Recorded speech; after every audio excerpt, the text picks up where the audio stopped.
আসসালামু আলাইকুম এভরিওয়ান। আমার জানা বিড়ালের জ্বর সংক্রান্ত সকল কথা সকল ব্যাপার আপনাদেরকে আজকে শেয়ার করব।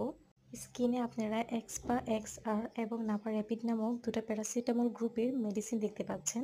অনেক আপুরা আবার এই টাইপের ওষুধগুলো বিড়ালকে খাইয়ে ফেলেছেন। যেমন স্ক্রিনে থাকা কমেন্টটা যদি দেখুন, এখানে কিন্তু বিড়ালটাকে অলরেডি ওষুধ খাইয়ে ফেলেছে।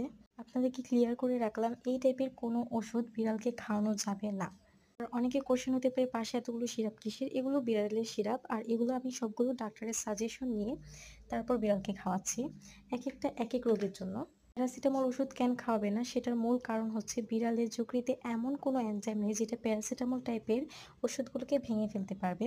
এতে করে কি হয়, 2 থেকে 3 দিনের মধ্যে বিড়ালের যকৃত একেবারে ড্যামেজ হয়ে যায়। এই টাইপের ওষুধগুলো কিন্তু বিড়ালের জন্য একেবারে প্রাণঘাতী।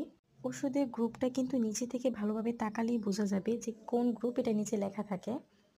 আইবুপ্রোফেন, অ্যাসপিরিন এবং প্যারাসিটামল, এই 3 গ্রুপটা বেশি করে মনে রাখবেন। এই 3 গ্রুপের কোনো মেডিসিন বিড়ালকে দেওয়া যাবে না। এই গ্রুপের ওষুধগুলো কিন্তু বিড়ালকে খাওয়ালে 24 থেকে 72 ঘন্টার মধ্যে বিড়ালের মৃত্যুর ঝুঁকিটা থাকে।